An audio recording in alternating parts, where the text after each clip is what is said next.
with him. Have been in constant communication with him. I know you guys asked last time about the foot. We feel good about the foot where he is. He's been running, been working out. So we're not really concerned with that at this point. But again, we're just excited to add a really good football player to the organization, and it's really going to help our defense moving forward. You guys took a lot of time on the clock. How much were you contemplating, taking phone calls, contemplating other things at that spot? Yeah, we were high-fiving and hugging, and that's what that was, yeah. And then we got him on the phone, and yeah, so we took about 5 minutes there, and we were just talking and hanging out, enjoying the moment, really. When did you realize that this would be a possibility, that this is kind of the guy you were going to likely land on, and did the action before you at 2? Like, when did you hear about that, and did it kind of change anything for you guys? Yeah, it seemed like it, just in terms of the order of the draft, it shifted probably around that Colorado Pro Day. That's really when Travis going number 2 really started to catch steam, because a lot of time before that, it felt like Abdul was going to be the pick at 2.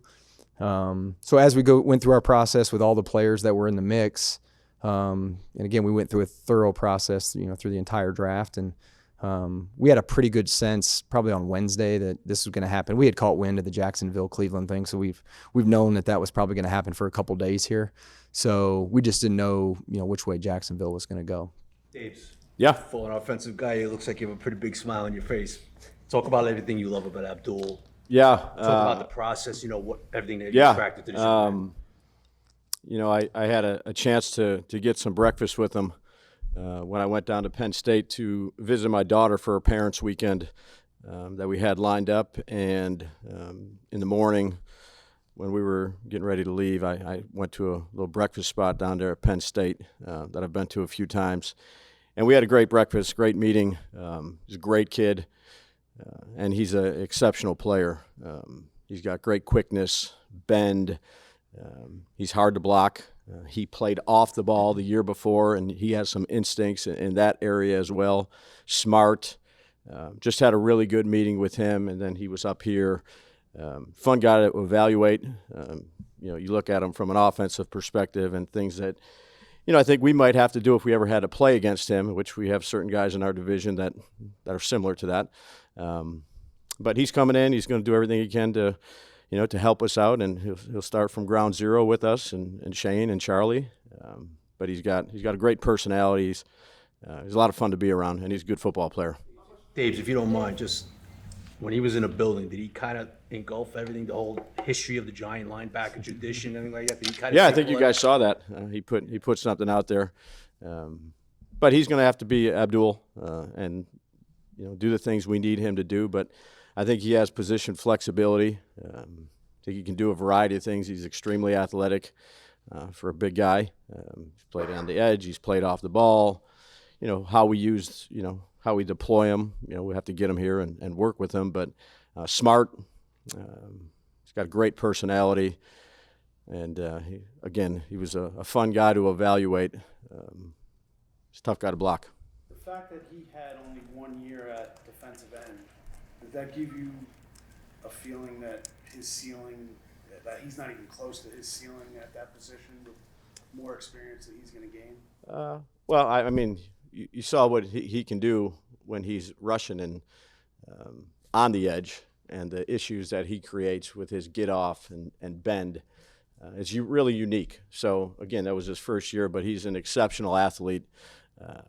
Just really look forward to working with him. Very happy that we had the opportunity to get this guy. Joe, was he the number 1 player on your board? Yeah, I'm not going to get into who's where on our board, but we were ecstatic to have him. Top 3, I would assume. Obviously, he was in the top 3. He was definitely in the top 3. Do you, both of you guys, offense, quarterbacks, and scoring more points, that's all important. But at this point, is there anything wrong with developing an identity as a really, really good defensive team? And where do you think you are with this addition to being a team that you could say, we're a top 5, we're a top 10 defense? Yeah, we're in phase 1 of our offseason program and have 1 draft selection. So let's get him here. Let's get him into our defense.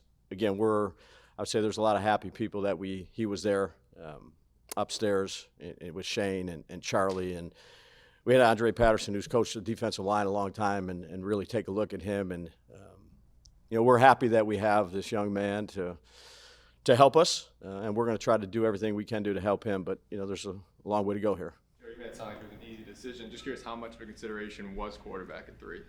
Yeah, it's as long as the process is, Dan, you go through it. This wasn't an easy decision, but throughout the process, it became an easy decision that led us to today. So there's a series of events, meetings, it's a very detailed process. Again, pro days, privates, breakfasts that Dave's had with him. So it leads up to it, makes it an easy decision on draft day. Joe, you mentioned that at the Colorado Pro Day, the draft seemed to take a turn, and the idea that Travis would end up there. How much more did you guys put into your evaluation of Abdul at all at that situation when you kind of got the sense that maybe he was going to be sitting there for you instead of Hunter? Yeah, Abdul's one of those guys that, as a true freshman, jumped off the film. If you're just watching anybody against Penn State, he's playing off the ball. He's moving at a different speed than everybody else. So, as personnel folks, you're always, man, who's that freshman? Like, kid at Ohio State this year, that receiver, like that guy's jumping off the film already. So he was one of those guys. So he was on our radar from early on in August. Like, we got to go see Penn State. We have to go see this guy play. And I was able to see him live at against Ohio State. I was able to see him live, in the Orange Bowl against Notre Dame. So he was always a guy that was on our radar. That's a special talent. And again, we were just fortunate, to be able to land him. You already have Kayvon and Brian Burns obviously on the edge. How do you, what's the vision? Like, how do you guys expect to make that work? And the natural assumption by some people is going to be, they're going to trade Kayvon. What do you say to that? Yeah, I mean, we're going to exercise his 5th-year option. We've already told him that. That was earlier this week. So, I know that stuff's out there, but again, you can just throw anything at the wall right now and people go with it. So, Kayvon's going to be here. We're excited to have him. I mean, you can't have enough pass rushers. So, between those guys coming off the edge, Dex in the middle, Nacho, Roy Roberts-Harris, I'm excited about the D-line. We added Ledbetter, so Chauncey Golston. Like, there's some, we're turning the corner where there's some depth at some of these positions, and that'll really help us. So I'm excited about the group. Again, we're phase 1, so Shane and his staff and Dave's will get together and figure out the creativity of how they're going to utilize the personnel. How seriously did you make an attempt to trade up to number 1, and was there any point you felt you came close, or was Tennessee not interested? Yeah, we've had conversations going up and back, and again, just it takes 2 to tango in those situations, and yeah, there wasn't any. Tennessee stayed and took Cam Ward. So you done for the night? We'll see. Yeah, you always ask if you guys can go home. Yeah, you guys can. Whatever you got to do your job. I'm never going to tell somebody how to do their job. Joe, you mentioned obviously you can't have enough pass rushers, but just knowing obviously the history of this, and Brian, you can answer stupid, knowing the history of this franchise with the great pass rushers, how exciting is it to just kind of add Abdul to that mix, knowing what this team has historically done with good pass rushers? Yeah, I mean, we were talking on the way down just in terms of adding, dogs and a certain type of mentality. And, I would say 2 years in a row with Malik's competitiveness and the toughness that he plays with. And then you add another guy like that in the first round, like Abdul Carter, and the motor he plays with and the toughness and the violence.